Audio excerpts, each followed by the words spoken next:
জামুগুৰিহাটৰ দুই যুৱ সাংবাদিক চন্দন শৰ্মা আৰু প্ৰেম তিৱাৰীয়ে অসুস্থ কপৌ চৰাই উদ্ধাৰ কৰি মুকলি আকাশত এৰি দিয়ে।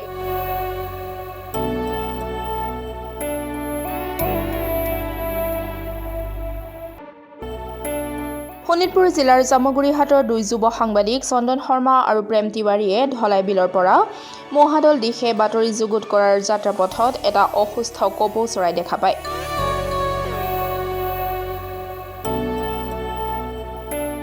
দুই যুৱ সাংবাদিকে অসুস্থ কপৌ চৰাইটোক দেখি হাতেৰে উঠাই মৰম কৰি দুচকীয়া বাহনেৰে গৈ মুকলি পথাৰত পানী খুৱাই অলপ প্ৰাথমিক চিকিৎসাৰ জৰিয়তে সুস্থ কৰাই মুকলি আকাশত উৰুৱাই দিয়ে।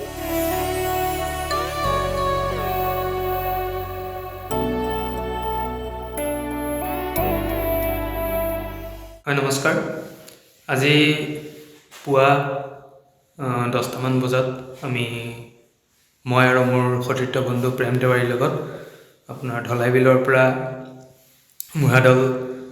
মুঢ়াদল যি পথত আমি যাত্ৰা পথত গৈ থাকোঁতে এটা অসুস্থ কপৌ চৰাই বাটত পৰি থকা দেখিলোঁ আৰু সেই বাটত পৰি থকা কপৌ চৰাইটো প্ৰত্যক্ষ কৰি আমি লগে লগে বাহনৰ পৰা নামি কপৌ চৰাইটো হাতত তুলি লৈ মৰম কৰি সেই কপৌ চৰাইটোক পুনৰ বাহনত উঠাই লৈ মুকলি পুখুৰী থকা মুকলি পথাৰলৈ আমি লৈ গৈ পেলাই অলপ পানী চানী খুৱাই মৰম কৰি যি প্ৰাথমিক চিকিৎসা কৰি পেলাই আমি সেই মুকলি পথাৰৰ মুকলি আকাশত আমি উৰুৱাই দিবলৈ সক্ষম হ'লোঁ।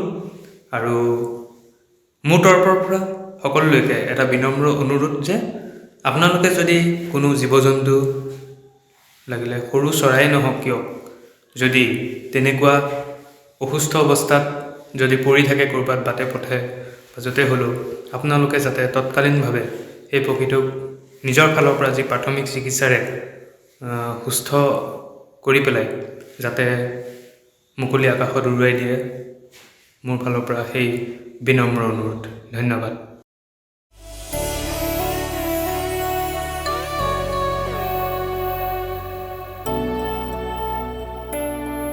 News desk report, democratic Assam.